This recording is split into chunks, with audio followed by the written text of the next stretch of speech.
sweet folks. I bet you thought I wasn't coming on. I thought I wasn't either. Oh, this print's tiny. And I could blow it up, but then it messes with the flow because I can't see, many words at a time.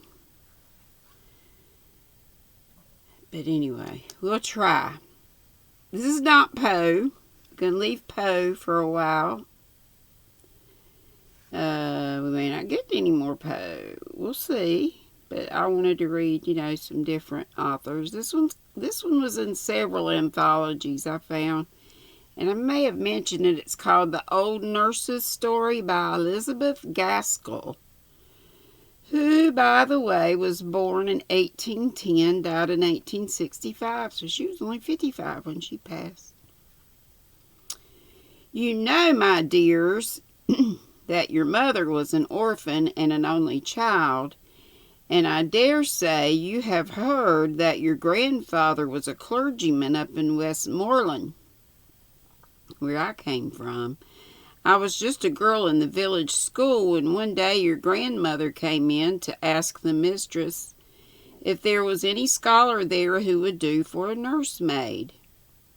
And mighty proud I was, I can tell you, when the mistress called me up and spoke to my being a good girl at my needle and a steady, honest girl, and one whose parents were very respectable, though they might be poor. I thought I should like nothing better than to serve the pretty young lady, who was blushing as deep as I was as she spoke of the coming baby and what I should have to do with it.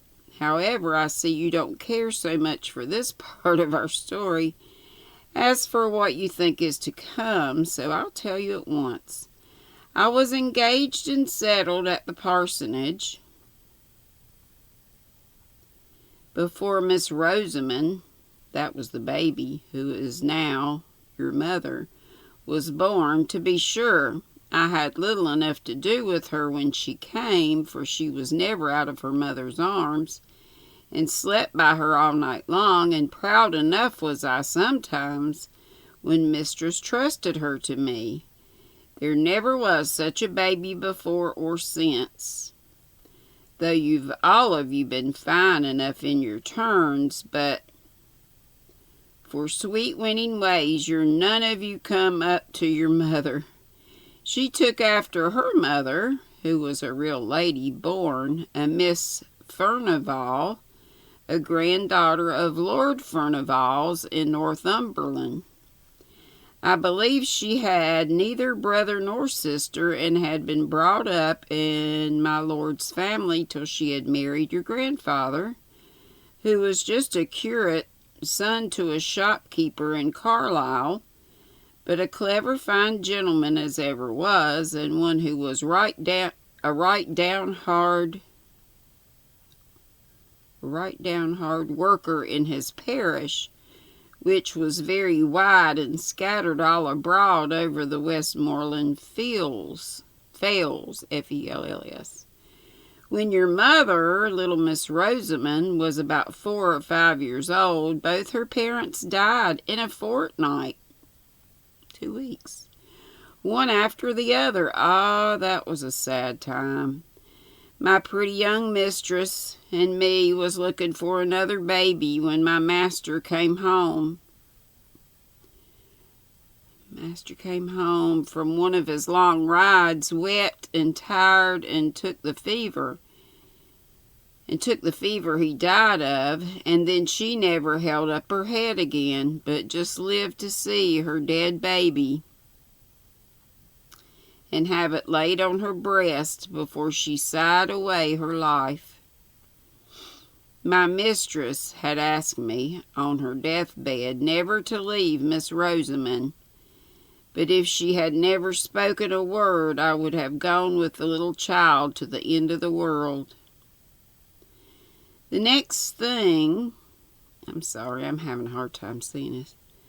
The next thing, and before we had well stilled our sobs, the executors and guardians came to settle the affairs. They were my poor young mistress's own cousin, Lord Furnivall, and Mr. Esthwaite, my master's brother, a shopkeeper in Manchester, not so well-to-do then as he was afterwards, and with a large family rising about him.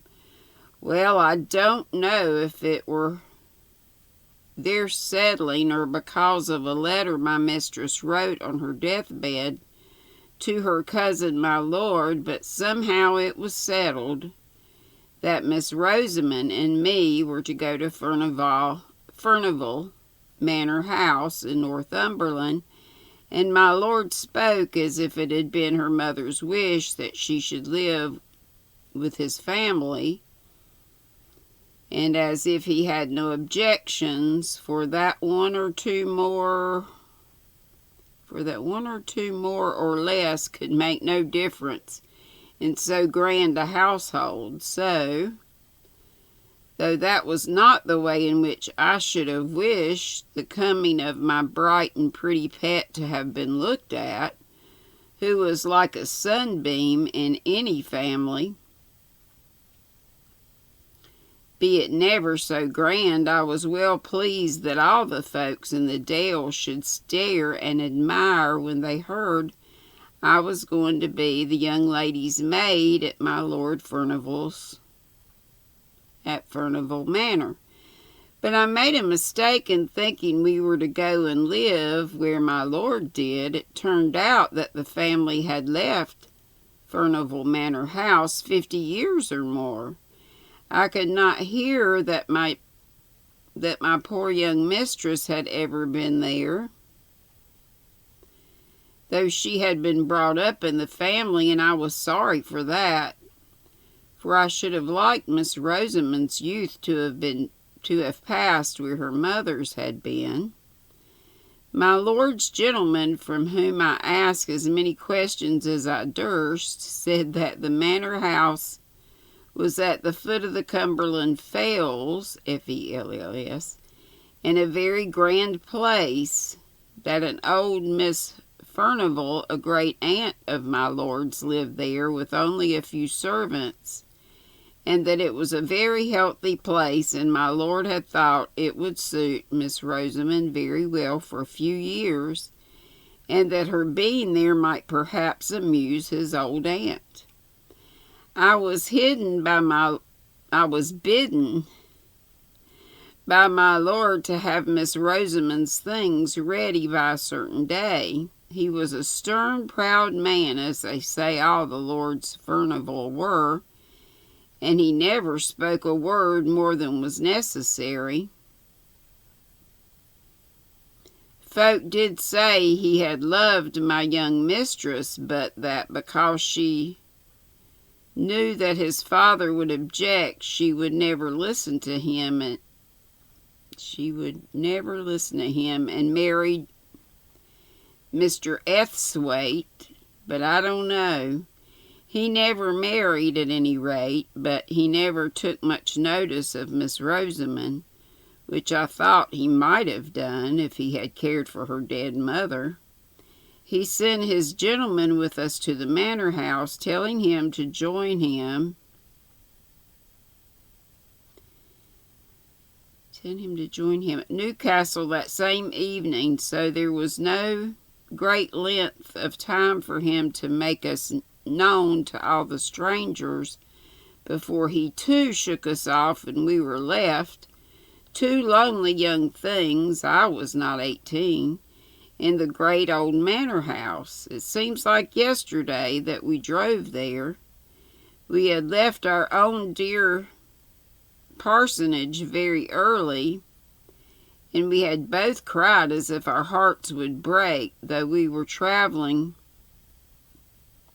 in my lord's carriage, which I thought so much of once. I'm sorry, y'all, this is teeny. And now it was long past noon on a September day, and we stopped to change horses for the last time at a little smoky town, all full of colliers and miners. Miss Rosamond had fallen asleep, but Mr. Henry told me to waken her that she might see the park and the manor house as we drove up. I thought it rather a pity, but I did what he bade me, for fear he should complain of me to my lord.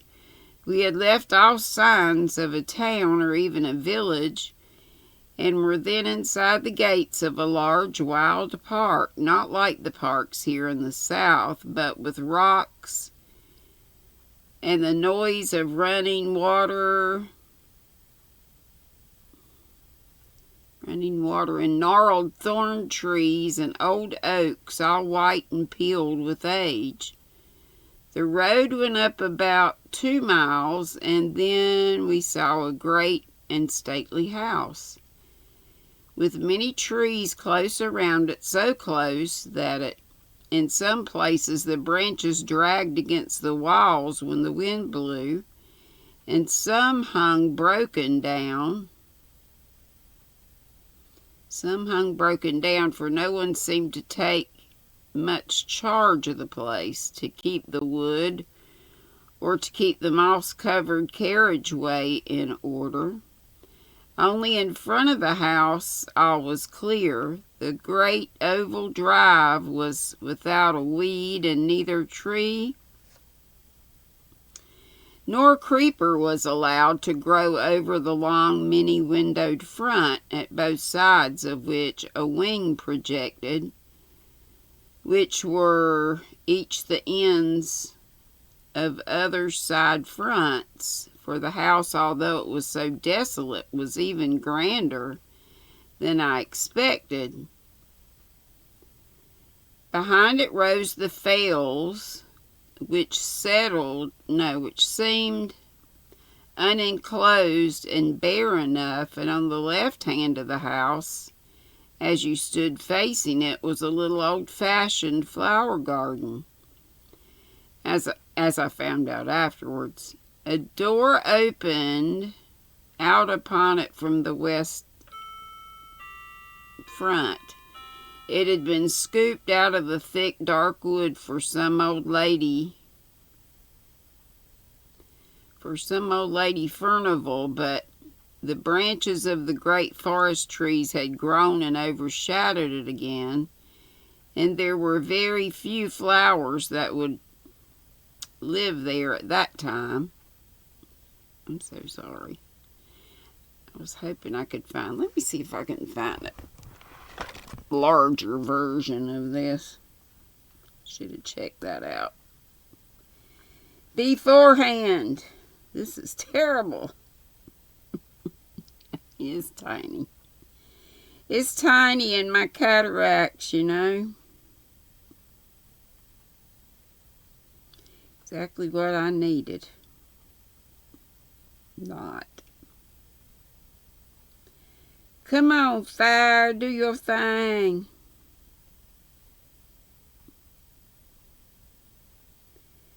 The old nurse's story beyond here.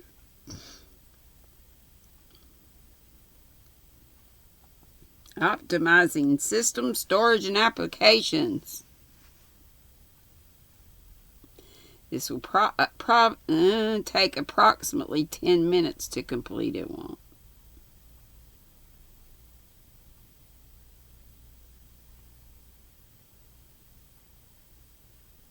It's already coming up. Yay! Come on. Oh, please let me find it.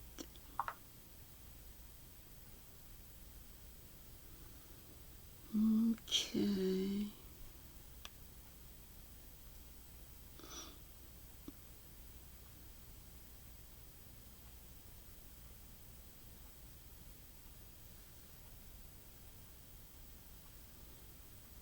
Come on up.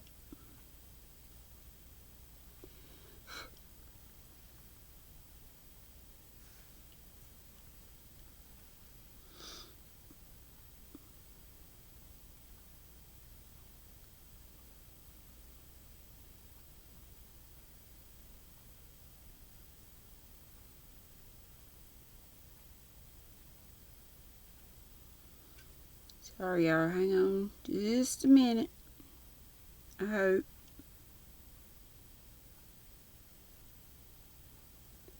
I hope.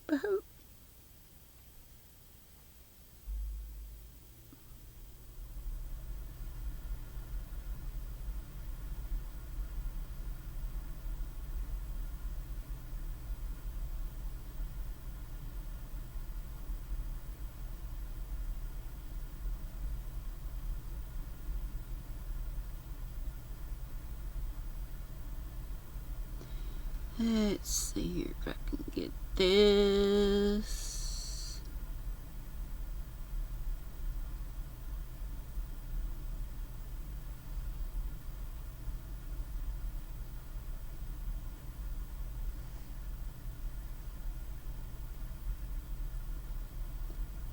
Steve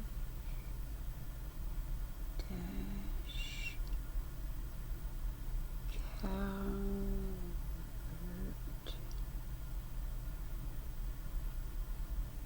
dot co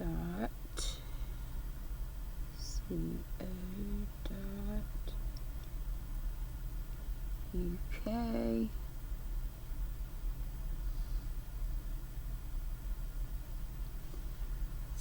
Sorry.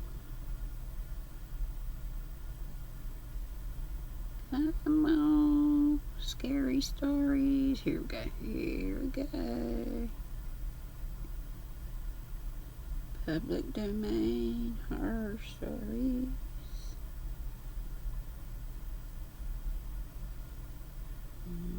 Okay, I just need to find. Please be in here. I'm almost positive it was. Come on. Gaskell. Yeah! We got it. Please be much bigger.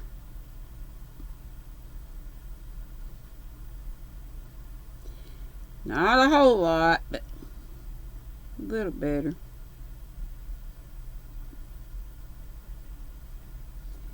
Now I gotta get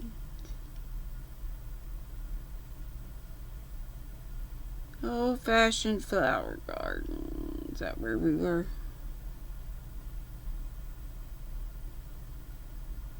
Old-fashioned flowers. Found out afterwards. Door open. Grown and overshadowed. There were very few flowers that would live at that time. Yeah, okay. When we drove up to the great front entrance and went into the hall, I thought we should be lost. It's a lot better. It was so large and vast and grand. There was a chandelier all of bronze hung down from the middle of the ceiling, and I had never seen one before and looked at it all in amaze. Then at one end of the hall was a great fireplace as large as the sides of the houses in my country, with massy andirons and dogs to hold the wood. And by it were heavy old-fashioned sofas. At the opposite end of the hall, to the left as you went in on the western side, was an organ built into the wall, and so large that it filled up the best part of that end. Beyond it, on the same side, was a door, and opposite on each side of the fireplace were also doors leading to the east front. But those I never went through before. No, wait a minute. Those I never went through as long as I stayed in the house, so I can't tell you what lay beyond. The afternoon was closing in, and the hall, which had no fire lighted in it, looked dark and gloomy. But we did not stay there a moment. The old servant who had opened the door for us bowed to Mr. Henry and took us in through the door at the further side of the great organ, and led us through several smaller halls and passages into the west drawing room, where he said that Miss Furnivall was sitting. Poor little Miss Rosamond held very tight to me as if she were scared and lost in that great place, and as for myself, I was not much better. The west drawing-room was very cheerful looking, with a warm fire in it and plenty of good comfortable furniture about. Miss Furnivall was an old lady, not far from 80, I should think, but I do not know. She was thin and tall and had a face as full of fine wrinkles as if they had been drawn all over it with a needle's point. Her eyes were very watchful to make up for, I suppose, being so deaf as to be obliged to use a trumpet. Those old-timey things that stick in their ears to hear better. The forerunner of the hearing aid. Okay. And now I've lost my place. Sitting with her, working at the same great piece of tapestry, was Mrs. Stark, her maid and companion, and almost as old as she was. She had lived with Miss Furnivall ever since they both were young, and now she seemed more like a friend than a servant. She looked so cold and gray and stony, as if she had never loved or cared for any other, and I don't suppose she did care for anyone except her mistress, and owing to the great deafness of the latter, Miss Stark treated her very much as if she were a child. Mr. Henry gave some message from my lord, and then he bowed goodbye to all of us, taking no notice of my sweet little Rosamond's outstretched hand, and left us standing there. Being looked at by the two old ladies through their spectacles. I was right glad when they rung for the old footman who had shown us in at first and told him to take us to our rooms. So we went out of that great drawing room and into another sitting room, and out of that, and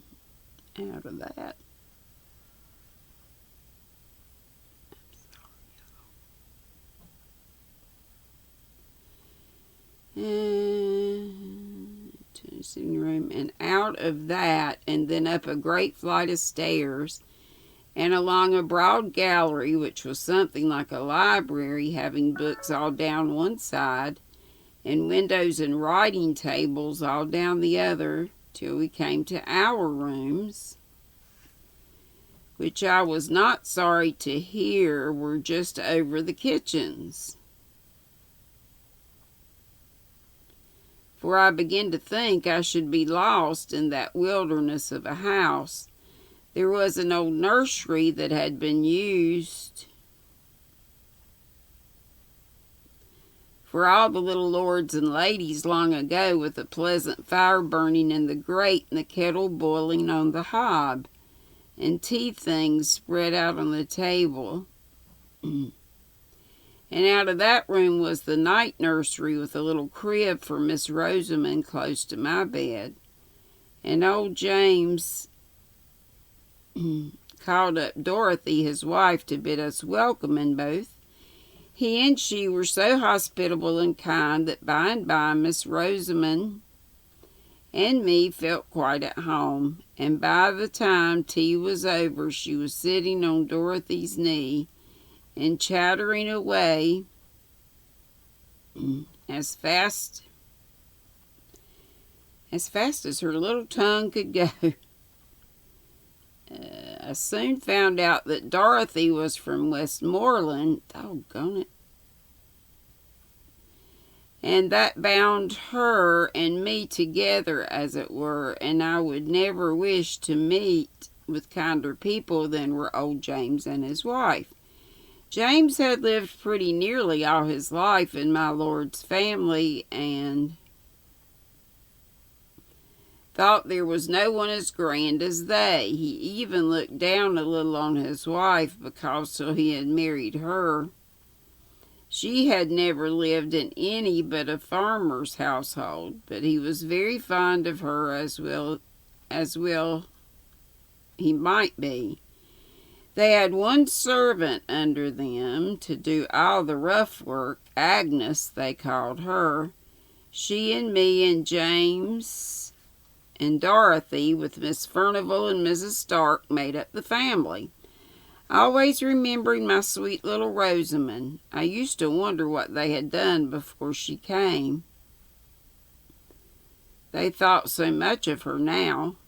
Kitchen and drawing room, it was all the same. The hard, sad Miss Furnival and the cold Mrs. Stark looked pleased when she came fluttering in like a bird, playing and pranking hither and thither with a continual murmur and pretty prattle of gladness. I'm sure that they were sorry many a time when she flitted away into the kitchen, though they were too proud to ask her to stay with them, and were a little surprised at her taste, though to be sure, as Miss Stark said, it was not to be wondered at, remembering what stock her father had come of. The great old rambling house was a famous place for little Miss Rosamond. She made expeditions all over it, and me at her heels, all except the east wing, which was never opened, and whither we wait a minute. Here is that the west wing, which never opened, and whither we never thought of going. But in the western and northern part was many a pleasant room, full of things that were curiosities to us, though they might not have been to people who had seen more. The windows were darkened by the sweeting boughs of the trees and the ivy which had overgrown them, but in a green gloom we could manage to see old china jars and carved ivory boxes and great heavy books, and above all, the old pictures. I'm going to have to stop there. This is torture for all of us, I think. And doggone, I bet it's a good story.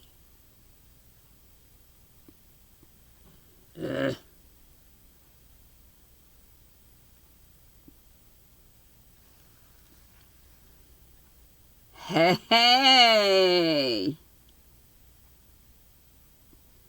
The orientation was locked on my phone, but it's not locked here, so that blows it way up. But I'm very sleepy. It is 12:30 at night, so that's it. And that's all, like Miss Kelly says, of Kelly's Crochet Adventures. Do you love my hat Steve made for me?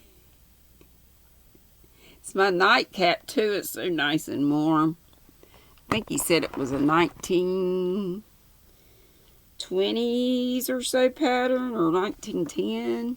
It goes way back. It's Bobblicious. Very textured. Love the yarn. Don't know what it is, but it's nice and warm. It'd be keeping my head warm. Good night, y'all. Be sweet, don't be ugly. And I hope to see you tomorrow at 3. And Sunday, too. Did I say be sweet, don't be ugly? If not, there you go. If so, there you go again. Love y'all. Bye-bye.